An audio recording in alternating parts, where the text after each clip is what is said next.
ভালোবাসার দূরত্ব যেমন কষ্টের, তেমনই ভীষণ মধুর। না ছুঁয়েও কাউকে প্রতিদিন আরও গভীরভাবে অনুভব করা যায়। দূরে থেকেও কেউ মনের সবচেয়ে কাছের মানুষ হয়ে যায়। হ্যালো বন্ধুরা, আমি রোকসানা, আর তোমরা আছো রোকসানাস লাইফ ক্যানভাসের গল্প ঘরে। আজ শুনবো সালমা চৌধুরীর লেখা আমৃত্যু ভালোবাসিত কেউ উপন্যাসের ৭৮তম পর্ব। চলো অনুভূতির এই দীর্ঘ অপেক্ষার গল্পে আজ আবার হারিয়ে যাই। পর্ব নাম্বার ৭৮। আবিরের বড় মামি অসুস্থ, তাই আজ সকাল সকাল আলী আহমদ খান আর মালিহা খান ত্রিশালের উদ্দেশ্যে রওনা দিয়েছেন। বিকেল দিকে মেয়ে কল দিয়ে মামির খোঁজ নিয়েছে। মালিহা খানরা এক রাত থাকবেন। সেই সুবাদে নিশ্চিতভাবে বলা যায় আজ আবির হালিমা খানের নাম্বারে কল দিবে। এই জন্য সন্ধ্যার পর মেঘ নিজের নাম্বার থেকে হালিমা খানের নাম্বারে কল দিয়ে দুই ফোন বিছানার উপর রেখে বেলকনিতে দাঁড়িয়ে গুনগুন করে গান গাইছে। মিমকে আগে থেকেই সব কিছু শিখিয়ে দিয়েছে। মামুনির নাম্বার ওয়েটিং পেয়ে আবির বাধ্য হয়ে কাকিয়ার নাম্বারে কল দিয়েছে। যথারীতি মিম কল রিসিভ করে মেঘের শেখানো কথাগুলো বলা শুরু করেছে। আবির সেসব কথায় পাত্তা না দিয়ে গম্ভীর কণ্ঠে জিজ্ঞেস করলো, মামুনি কি বেশি ব্যস্ত?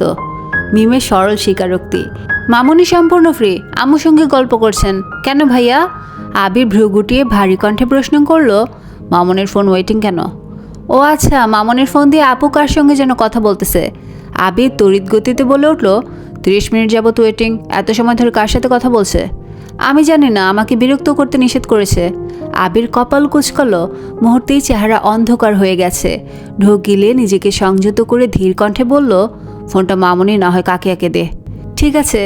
মিম ফোন নিয়ে দৌড়ে মেঘের রুমে চলে গেছে। মেঘকে ঘটনা বলতে মেঘ শুধু মুচকি হাসল। মামুনি আর কাকিয়ার সাথে কথা শেষ করে আবির তৎক্ষণাৎ তানভীরকে কল দিয়েছে। যথারীতি তানভীর ও মিনহাস তামিমকে কল দিয়ে পরপর বন্যাকে কল দিয়েছে। বন্যা কল রিসিভ করতেই তানভীর প্রশ্ন করলো, সন্ধ্যার পর বোনের সাথে কথা হয়েছে তোমার? বন্যা স্বাভাবিক কণ্ঠে উত্তর দিল, আজ ফোনে কথা হয়নি। কথা হয়নি? না, কেন? তেমন কিছু না, রাখছি। তানভীর বাসায় ফিরে আম্মুর ফোনেও চেক করেছে, অথচ কারো নাম্বার নেই। মেয়েকে সরাসরি কিছু জিজ্ঞেসও করতে পারছে না।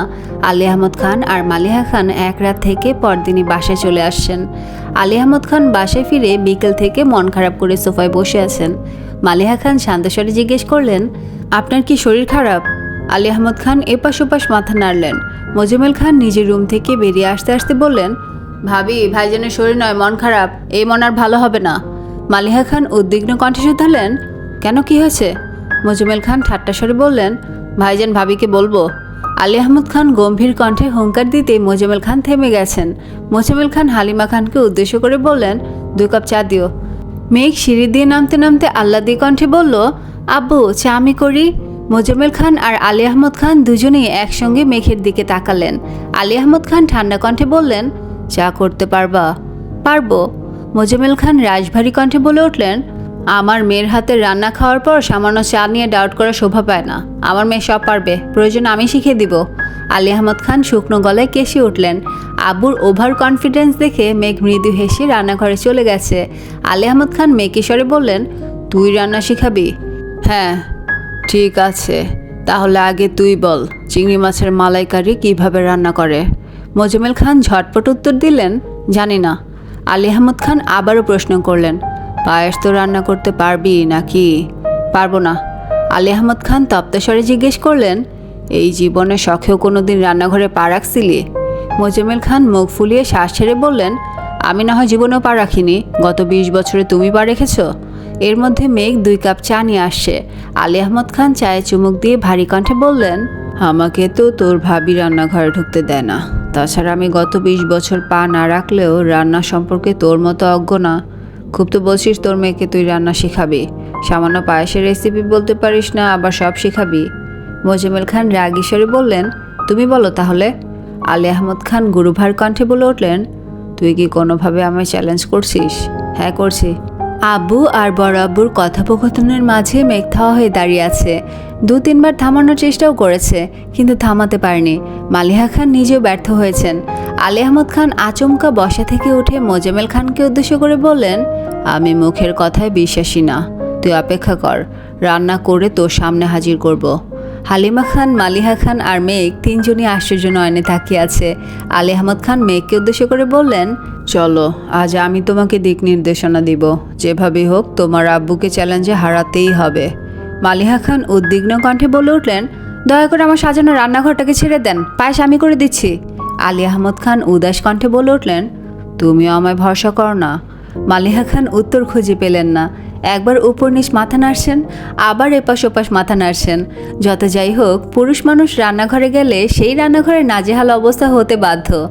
আবিরের জন্মের আগে পরে আলী আহমদ খান মাঝে মাঝে শখ করে রান্না করতেন। রান্না যেমন তেমন, কিন্তু পরবর্তীতে রান্নাঘরে ঢোকার মতো অবস্থা থাকতো না।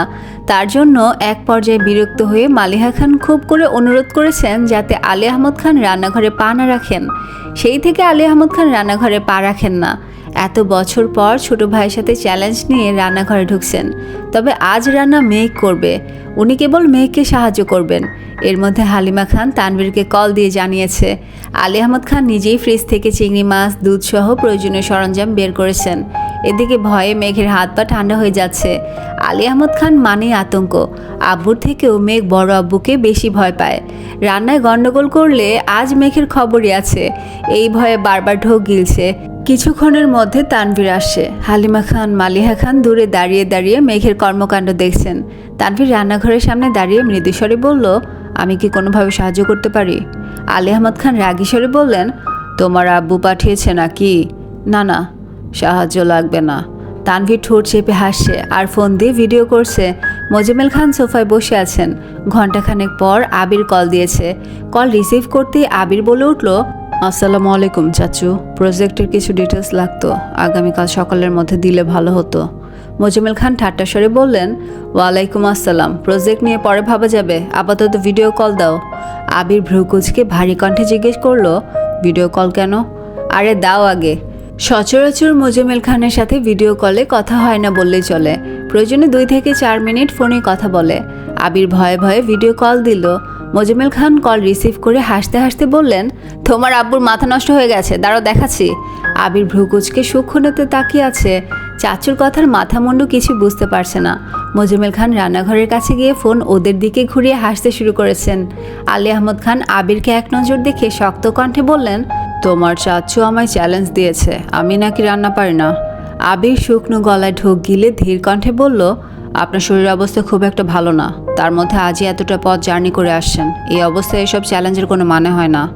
আলী আহমদ খান স্বাভাবিক কণ্ঠে বললেন, আমি বেশি কিছু করছি না, মেঘ মামুনি সবটা দেখছে। মেঘের দিকে ফোন ঘোরাতে আবিরের চোখ কপালে ওঠার অবস্থা। মেঘের কপালে কাপড় বাঁধা, চুলগুলো শক্ত করে খোপা করা, ওড়না পেঁচিয়ে কোমরে বেঁধে রেখেছে। মেঘকে এই অবস্থায় দেখে আবির শুকনো মুখে বিষম খেয়ে উঠেছে। আতঙ্কিত কণ্ঠে বলে উঠল, এই পাগো। আবির মুখে আসা কথাটা গিলে 2 চোখ বন্ধ করে দীর্ঘ নিঃশ্বাস ছেড়ে উষ্ণ স্বরে বলল, ও এখানে কি করে? মোজাম্মেল খান মেকি ভঙ্গিতে বললেন, তোমার আব্বু আমার মেয়েকে রান্না শেখাচ্ছে। আবির মনে মনে বিড়বিড় করল, তোমাদের পাগলামির মাঝে আমার অবুঝ বউটাকে কেন টানো? আলী আহমদ খান মৃদুস্বরে বললেন, আবির তুমি আমার স্পেশাল রেসিপিগুলো মিস করবে। আবির না চাইতেও মলিন হেসে শুধালো, তা কি কি রান্না হচ্ছে? চিংড়ি মাছের মালাইকারি, বেগুন ভর্তা, পাবদা মাছ ভুনা, আমার স্পেশাল ডালের রেসিপি, সাথে পায়েস। আবির উদ্বিগ্ন কণ্ঠে বলে উঠল, এত কিছু করার কি দরকার? আর আম্মু কোথায়? মিম মালিহা খানের কাছে ফোন নিয়ে গেছে। আবির রাগান্বিত কণ্ঠে বলে উঠল, আম্মু এসব কি হচ্ছে? তুমি কিছু বলছো না কেন? আমি অনেকবার বারণ করেছি, তোর আব্বু কি কথা শোনার মানুষ নাকি? আবির রাগান্বিত কণ্ঠে বলল, আব্বুর এই শরীর নিয়ে রান্নাঘরে ঢুকতে দিলে কেন? আর তোমরা কি এটুকু বোঝো না? মেয়ে কি বেগুন পোড়াতে পারবে নাকি? হাত পা পুড়ে নাজেহাল অবস্থা করে ফেলবে। ওনাদের উল্টাপাল্টা চ্যালেঞ্জকে তোমরা কিভাবে সাপোর্ট করছো? মালিহা খান শান্ত স্বরে বললেন, কারো কিছু হবে না, তুই মাথা ঠান্ডা রাখ, তাছাড়া ওদের রান্না প্রায় শেষের দিকে। আবির রাগী স্বরে বলল, যা ইচ্ছে করো, আমার কি? আবির রাগে কল কেটে দিয়েছে। মেঘদের রান্না প্রায় শেষ দিকে। তানভীর ছবি তুলে আবিরকে পাঠিয়েছে। আবির ছবিগুলো দেখে সঙ্গে সঙ্গে রাগী ইমোজি পাঠিয়েছে। খাবার টেবিলে মুখোমুখি 2 ভাই বসা। মেঘ দুজনকেই খাবার বেড়ে দিচ্ছে। মোজাম্মেল খান চুপচাপ খাবার শেষ করে উঠে যেতে যেতে বললেন, ভাইজান তুমি জিতছো, এবার মন ভালো হয়েছে? আলী আহমদ খান গম্ভীর কণ্ঠে বললেন, আমার মন ভালো করার অযথা উদ্যমটা খুব ভালো ছিল, ধন্যবাদ। আবির প্রজেক্টের কাজে অত্যধিক ব্যস্ত। মোজাম্মেল খানের সাথে কাজের ব্যাপারে প্রতিনিয়ত কথা হয়। তবে ইদানিং আলী আহমদ খানের মন ভীষণ খারাপ।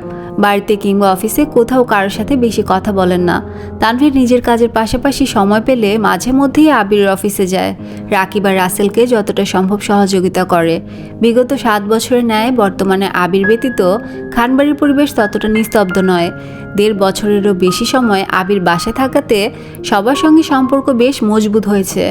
আবির নিজের কাজ শেষ করে রুমে এসে ফ্রেশ হয়েই বাসায় কল দেয়। সারাদিনে 2-4 মিনিট কথা হোক বা না হোক, নিয়ম করে সন্ধ্যার পর ঘণ্টাখানেক কথা বলাটা অভ্যাস হয়ে গেছে। আবিরের অনুপস্থিতিতে 17 দিন কেটে গেছে, অথচ এতদিনেও মেঘের সাথে সম্পর্কের উন্নতি হচ্ছে না। প্রথম 8-10 দিনের মতো মেঘ আর কান্নাকাটি করে না, বরং প্রতিনিয়ত আবিরকে জ্বালানোর নতুন নতুন পরিকল্পনা করে। আবির কাজের ফাঁকে ফাঁকে মেঘের এসব কর্মকাণ্ড দেখে একা একাই হাসে। আবিরের হাসি দেখে কেউ কেউ হয়তো বা আবিরকে উন্মাদ ভাবে, তবে আবিরের সেদিকে বিশেষ মনোযোগ নেই। প্রজেক্ট আর মেঘ ব্যতীত আপাতত আবিরের মস্তিষ্কে অন্য কিছুই নেই। প্রত্যাহিক সকালে ঘুম ভাঙার পর মেঘের প্রথম কাজ ক্যালেন্ডারে গত হওয়া একটা দিন মার্ক করা। মেঘের মতো আবিরও প্রেয়সীর ক্রন্দনরত আদলে হাসি ফুটানোর তাগিদে সর্বক্ষণ দিন গুনছে। আজ সকাল থেকে মালিহা খান আর হালিমা খান রান্নাঘরে ব্যস্ত। আবিরের বড় মামিকে ডাক্তার দেখাতে ঢাকায় নিয়ে আসবে, সাথে বড় মামা আর মালাও আসবে। তাছাড়া মাইশা আর তার হাজব্যান্ডকেও দাওয়াত দেওয়া হয়েছে। ইকবাল খান বেশ কিছুদিন যাবৎ চট্টগ্রামে আছেন, তাই মিম আদিকে নিয়ে আকলিমা খান নিজেই স্কুলে মিটিংয়ে গেছেন। মেঘ ভার্সিটি থেকে বাসে ফিরে ফ্রেশ হয়ে কেবল শুয়েছে, এর মধ্যে বড় মামি আর মালা বাসে আসছে। ওনাদের কণ্ঠ শুনে মেঘ তাড়াতাড়ি নিচে আসছে। সালাম দিয়ে ভালো মন্দ জিজ্ঞেস করেছে। মামি হাসি মুখে কথা বললেও মালা মুখ ফুলিয়ে রেখেছে। মেঘ মালার দিকে তাকিয়ে জোরপূর্বক জিজ্ঞেস করলো, আপু কেমন আছেন? মালা এবার বাধ্য হয়ে উত্তর দিল, ভালো, তুমি? মেঘ মুচকি হেসে উত্তর দিল, আলহামদুলিল্লাহ, খুব ভালো। মেঘ মালাদের পাশের সোফায় বসে চোখ বন্ধ করতেই গত বছর মাইশা আপুর বিয়ের প্রতিটা ঘটনা চোখের সামনে জলজল করছে। তখন মালাকে নিয়ে মেঘের মনে অভিযোগের কমতি ছিল না। আবির একজন দায়িত্বশীল প্রেমিক হিসেবে কত সুন্দরভাবে সবগুলো ঘটনার সমাধান করেছিল। বোকা মেঘ আবিরের উদ্বিগ্নতা তখন বুঝতেই পারেনি।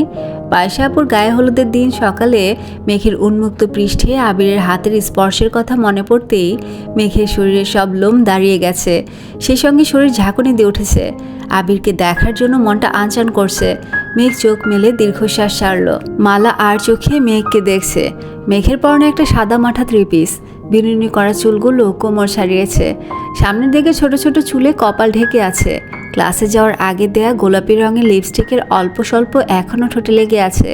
মালা অবাক চোখে কিছুক্ষণ তাকিয়ে মনে মনে ভাবছে, মেঘের মধ্যে স্পেশাল কী গুণ আছে যা আমার মধ্যে নেই? আমি কি তোমার প্রেমিকা হতে পারতাম না? এবারের বড় বউ হওয়ার জন্য কি আমি একেবারেই যোগ্য ছিলাম না? হালিমা খান রান্নাঘর থেকে উচ্চস্বরে ডাকলেন, আয় মেঘ, তুইও কি মেহমান হয়ে গেছিস? মেঘ তাড়াতাড়ি করে উঠে রান্নাঘরে গেল। বড় মামা এখনও আসেনি। মাইশা আপু আর ওনার হাজব্যান্ডকে নিয়ে আসবেন, তাই আপাতত মামি আর মালার জন্য শরবত করা হয়েছে। মালাকে শরবত সারতেই মালা বিরক্তি ভরা কণ্ঠে বলল, শরবত খাবো না আমি। মেঘ স্বাভাবিকভাবেই শরবত রেখে দিয়েছে। মালিহা খান আর আবিরের বড় মামি নিজেদের মধ্যে কথা বলছেন। মালা সোফা থেকে উঠে সারা বাড়ি ঘুরে দেখছে। হয়তো আবিরের রুমে যেতে চেয়েছিল, কিন্তু তালা দেখে আবার নিচে আসছে। মেয়েকে উদ্দেশ্য করে ঠাট্টা স্বরে জিজ্ঞেস করলো, আবির ভাইয়ের রুমে তালা কেন? তোমার জন্য নাকি? অতি সামান্য কথাতেই অভিমানী মেঘের মনে ভীষণ ক্ষোভ জন্মেছে। গম্ভীর মুখের গাম্ভীর্যতা সরিয়েই ক্ষীণ হেসে ধীর কণ্ঠে বলল, উফ, ভাবতেই ভালো লাগছে যে উনি আমার জন্য এতটা উদ্বিগ্ন। আমার ভয় উনি নিজের রুমে তালা দিয়ে গেছেন। আবির ভাই আমাকে এত ভয় পায়, ওয়াও। মেঘের মুখে উল্টাপাল্টা কথা শুনে মালা বেশ বিরক্ত হলো। মেঘ ঢোক গিলে উষ্ণস্বরে ফের বলল, রুমে তালা থাকুক কিংবা না থাকুক, ওনার শূন্য রুমের পূর্ণতা ওনাকে ছাড়া অসম্ভব। তাছাড়া রুমে তালা দিয়ে ভিন দেশে পাড়ি দিলেও ওনার মনটা তো আমার কাছে রেখে গেছেন। মালা রাগান্বিত কণ্ঠে বলে উঠল, মানে? নাথিং। ইদানিং আবিরকে জ্বালাতে জ্বালাতে মেঘের স্বভাব খারাপ হয়ে গেছে। মালাকে দেখেও খুব জ্বালাতে ইচ্ছে করছে। যেই ভাবনা সেই কাজ। মেঘ সোফায় বসে দুহাতে মালিহা খানের বাহু আঁকড়ে ধরে কাঁধ বরাবর মাথায় এলিয়ে দিয়েছে। মালিহা খান কথা থামিয়ে ডান হাতে মেঘের কপালে হাত রেখে উদ্বিগ্ন কণ্ঠে শুধালেন, কিরে, শরীর খারাপ নাকি? মেঘ আহ্লাদি কণ্ঠে বলল, না, তোমার আদর খেতে খুব ইচ্ছে করছে। মালা ভেতরে ভেতরে রাগে কটকট করছে। মালিহা খান মেঘকে নিজের কাছে টেনে নিয়ে মেঘের মাথায় হাত বুলিয়ে দিচ্ছেন আর আবিরের মামির সঙ্গে কথা বলছেন। অন্যান্য কথোপকথন শেষে দুজনেই আবিরের ব্যাপারে কথা বলতে শুরু করেছেন। আবিরের মামি ঠান্ডা কণ্ঠে জিজ্ঞেস করলেন, আবিরের জন্য মেয়ে কি পছন্দ করে রাখছো? মালিহা খান মলিন হেসে বললেন, মেয়ে কীভাবে পছন্দ করব? ছেলে তো বিয়ের জন্য রাজি হয় না। আবিরের পছন্দ আছে নাকি? মালিহা খান উদাস ভঙ্গিতে বললেন, আমি আবিরকে জিজ্ঞেস করেছি ভাবি। আবিরের আব্বু সরাসরি কিছু না বললেও ছেলের পছন্দ আছে কিনা এ বিষয়ে উনি নিজেও কয়েকবার জানতে চেয়েছেন, কিন্তু আবির কিছুই বলেনি। উল্টা দুই ভাইয়ের মধ্যে ঝামেলা সৃষ্টি করেছে। কি করেছে? একদিকে আবির বিয়েতে রাজি হয় না, অন্যদিকে মেঘের আব্বু মেঘের জন্য সম্বন্ধ দেখছে। এসব নিয়ে আবিরের আব্বু আর মেঘের আব্বুর মধ্যে কথা কাটাকাটি হয়েছে। এরপর থেকে দুই ভাই নীরব, বিয়ে বিষয়ক আলোচনা বন্ধ। মেঘ বড় আম্মুর দিকে তাকিয়ে শক্ত কণ্ঠে প্রশ্ন করলো, বড় আব্বু আর আব্বুর মধ্যে ঝগড়া হয়েছে? কবে? আমি কোথায় ছিলাম? তেমন সিরিয়াস ঝগড়া না, কথা কাটাকাটি হয়েছিল। তোরা বাইরে ছিলি, আমিও বিস্তারিত শুনিনি। আর তোর বড় আব্বু আমাকে তেমন কিছু বলেও নি। মেঘ বোকার মতো কিছুক্ষণ তাকিয়ে রইল, মনে মনে ভাবছে এজন্যই কি আম্মু সেদিন বিয়ের কথা বলতে নিষেধ করেছিল। আবিরের আম্মু আর মামি আবারও নিজেদের মধ্যে গল্প করছেন। মেঘ সোফার পাশ থেকে নিজের ফোনটা হাতে নিয়ে লুকিয়ে আবিরকে মেসেজ লিখেছে, বড় মামি আর মালা আপু আমাদের বাসায় আসছেন। বড় মামি আপনার বিয়ের লেখা অসমাপ্ত রেখেই মেসেজ পাঠিয়ে দিয়েছে। ফোন উল্টিয়ে রেখে পূর্বের ন্যায় আবারও বড় আম্মুর গা ঘেঁষে বসেছে। মালিহা খান ধীরে সুস্থে মেঘের চুলে হাত বুলাচ্ছেন। 4 থেকে 5 মিনিট পরেই মেঘের হাতে থাকা ঘড়ি কম্পিত হচ্ছে। ঘড়ির স্ক্রিনে ভেসে উঠেছে, ইউ রিসিভড 1 মেসেজ ফ্রম আমার আবির। মেঘ বুঝে ওঠার আগেই মালার নজর ঘড়িতে পড়ল। মালা কপাল গুটিয়ে রাগান্বিত দৃষ্টিতে মেঘের ঘড়ির স্ক্রিনের দিকে তাকিয়ে আছে। মেঘ ঘড়ির স্ক্রিনে তাকিয়ে নিজের অজান্তেই লাফিয়ে উঠেছে। আজ 17 দিন পর আবির মেসেজের রিপ্লাই করেছে। মহানন্দে মেঘের বুকের ভেতর হৃৎপিণ্ডটা ছটফট করছে। খুশিতে চোখের কোণে পানি চলে এসেছে। প্রিয় মানুষটার নিজের হাতে কিনে পরিয়ে দেওয়া ঘড়িটায় আজ সেই মানুষটার নাম ভেসে ওঠায় মেঘের উজ্জ্বল মুখশ্রী আরও বেশি ঝলমল করছে। মেঘ ফোন হাতে নিয়ে এলোমেলো পায়ে সিঁড়ি পেরিয়ে নিজের রুমের দিকে ছুটছে। মালা নির্বাক চোখে মেঘকে দেখছে। মালিহা খান তপ্তস্বরে বললেন, আস্তে যা, পড়ে যাবি তো। আবিরের মামি কপাল গুটিয়ে চিন্তিত কণ্ঠে বললেন, মেঘের হঠাৎ কি হলো, এভাবে ছুটছে কেন? মালিহা খান মৃদু হেসে বললেন, হো এমনই, ওর ছোটাছুটির কারণ লাগে না, হয়তো কিছু একটা মনে পড়েছে, এজন্য এভাবে ছুটছে, একটু পরে চলে আসবে। মেঘ রুমে ঢুকেই উত্তেজিত হস্তে মেসেজ সিন করলো। আবিরের ছোট রিপ্লাই আসছে, আমার বিয়ের ব্যাপারে কি বলছে? মেঘের শরীর রীতিমতো কাঁপছে, ঠোঁটে স্মিত হাসি ফুটে উঠেছে, দু চোখ জলজল করছে। মেঘ গলা খাকারি দিয়ে আস্তে করে বলল, মিস্টার খান, আমি ঠিক জানতাম এই কথা বললে আপনার রিপ্লাই আসবে। মেয়ে কাপা কাপা হাতে মেসেজ লিখছে, আপনার বিয়ের জন্য মেয়ে দেখার কথা বলছে। তাছাড়া মালা আপু। আবিরের তৎক্ষণাৎ রিপ্লাই, মালা কি করছে? আপনাকে মিস করছে। আবির রাগি ইমোজি পাঠিয়ে পরপর মেসেজ পাঠালো, ফাজলামো করবি না, মালা কি আজে বাজে কিছু বলছে? কি বলছে? মেঘের আর কোনো রিপ্লাই নেই। আবির পরপর মেসেজ দিচ্ছে, মেঘ রিপ্লাই করছে না। বাধ্য হয়ে আবির কল দিয়েছে। মেঘের বাম হাতে থাকা ঘড়ি আর ডান হাতে থাকা ফোন একসঙ্গে ভাইব্রেশন হচ্ছে। আবিরের কল দেখে মেঘ কিছু সময়ের জন্য থমকালো। বুকের বা পাশের তীব্র কম্পন উপেক্ষা করে চোখ পিটপিট করে কল রিসিভ করলো। সঙ্গে সঙ্গে ওপাশ থেকে আবিরের রাগান্বিত কণ্ঠস্বর ভেসে আসছে, সমস্যা কি তোর? তেরামি করাটা কি তোর স্বভাব হয়ে গেছে? আমার অপছন্দ জেনে অনবরত এই কাজগুলো করেই যাচ্ছিস। কথা অসম্পূর্ণ রাখার অভ্যাসটা কবে ত্যাগ করবি? মেঘ মোলায়েম কণ্ঠে শুধালো, কেমন আছেন? আবির রাগান্বিত কণ্ঠে হুঙ্কার দিল, তুই কি ভালো থাকতে দিচ্ছিস? মেঘ অভিমানী কণ্ঠে বলল, আমি কি আপনাকে খুব বেশি জ্বালাতন করি? আবির উত্তর না দিয়ে উল্টো প্রশ্ন করলো, মালা কি বলছে? মেঘ ঢোক গিলে ভেজা কণ্ঠে বলল, আমি আপনাকে খুব বেশি জ্বালাই। আমার অত্যাচারে আপনি নিজের রুমে তালা দিয়ে গেছেন, এমনটাই বুঝিয়েছে। আবির দীর্ঘ নিঃশ্বাস ছেড়ে রাশভারী কণ্ঠে বলতে শুরু করলো, রুমে প্রয়োজনীয় অনেক জিনিসপত্র এলোমেলো করে রেখে আসছি। রুম খোলা রেখে আসলে যে যার মতো ঢুকে কাগজপত্র নষ্ট করে ফেলতো। আর হ্যাঁ, তানভীরের কাছে চাবি আছে, যখন ইচ্ছে রুমে যাস। তবু দয়া করে মানুষের কথায় গাল ফুলিয়ে কান্না করিস না প্লিজ। মেঘ আকুল কণ্ঠে বলে উঠল, আমার কান্না নিয়ে আপনার এত চিন্তা, তাহলে এতদিন কথা কেন বলেননি? তোকে বারবার বারণ করা সত্ত্বেও আমার কথা অমান্য করেছিলি কেন? তুই ভালোভাবে জানিস আমি যা বলি তাই করি। তোকে এত বোঝানোর পরও যেহেতু আমার কথা অমান্য করেছিস, তাই আমিও কথা বলিনি। মেয়ে কাঁদো কাঁদো কণ্ঠে বলল, আপনি যাওয়ার সময় আমায় ডাকলেন না কেন? আমায় ঘুমের মধ্যে রেখে কেন চলে গিয়েছিলেন? এতটা হৃদয়হীন কিভাবে হতে পারলেন? আপনার বুক কি একটুও কাঁপলো না? আবির ঢোক গিলে শীতল কণ্ঠে জবাব দিল, কেউ কি জানে তার একজোড়া ক্রন্দিত নেত্র আমার সুস্থির ব্রহ্মাণ্ডে তোলপাড় চালাতে সক্ষম? কান্না ভেজে ওই আখি যুগলের মুখোমুখি হওয়ার সামর্থ্য আমার ছিল না, তাই বাধ্য হয়ে হৃদয়হীনের মতোই পালিয়ে এসেছি। আবিরের ভেজা কণ্ঠস্বর কানে বাজতেই মেঘ নিজের চোখ মুছে আহ্লাদি কণ্ঠে বলে উঠল, কেউ কি জানে তার জন্য আমি কি পরিমাণ কান্না করেছি? কান্নারও পরিমাণ হয় বুঝি, তা কত বালতি পানি জমেছিল? মেঘ তড়িৎ বেগে জবাব দিল, 9 বালতি। আবির মলিন হেসে বলল, ইস, আর এক বালতি হলে ভালো হতো। মেঘ আচমকা কান্না শুরু করেছে। আবির অতর্কিতে প্রশ্ন করলো, এই কি হয়েছে, কান্না করছিস কেন? মেঘ কাঁদতে কাঁদতে অস্পষ্ট কণ্ঠে বলে উঠল, আপনি না বললেন আর এক বালতি পানি জমলে ভালো হতো? আবির শক্ত কণ্ঠে ধমক দিল, এবেলায় কথা মন্দ উঠে পড়ে লাগছিস, অন্য বেলায় কি হয়? মেঘ ভেজে চোখে ফিক করে হেসে উত্তর দিল, ভূতে পায়। আমারও তাই মনে হয়। বাসায় ফিরে আগে আপনার ভূতটাকে বিদায় করতে হবে। মামির শরীর কেমন? এখন আলহামদুলিল্লাহ ভালো, সিরিয়াস কোনো সমস্যা নেই। আপাতত ডাক্তার কিছু ওষুধ লিখে দিয়েছেন। আবির ঠান্ডা কণ্ঠে শুধালো, আপনার শরীর কেমন? মেঘের ঠোঁটে আবারও হাসি ফুটল। আদুরি ভঙ্গিতে বলল, আলহামদুলিল্লাহ ভালো ছিল, তবে এখন খুব ভালো। সাবধানে থাকবেন। আর একটা কথা। জি বলুন। মালা পর্যন্ত আমার নাম্বারটা যেন না পৌঁছায়। পৌঁছালে কি হবে? তেমন কিছু না, হোয়াটসঅ্যাপে দিনে কমপক্ষে 10 থেকে 15 বার কল আসবে। আমি বসে বসে কল রিসিভ করব। প্রতিবার 1 ঘন্টা করে কথা বললে জাস্ট 10 থেকে 15 ঘন্টা কথা হবে। তারপর 8 ঘন্টা ঘুমাবো আর 1 থেকে 2 ঘন্টা অন্যান্য কাজ করব। মেঘ দাঁতে দাঁত চেপে বিড়বিড় করে বলল, আর আমি পেঁয়াজ মরিচ দিয়ে আপনার কলিজা ভুনা করে এলাকার কুকুরগুলোকে খাওয়াবো। আবির নিঃশব্দে হেসে শুধালো, কিছু বলছেন?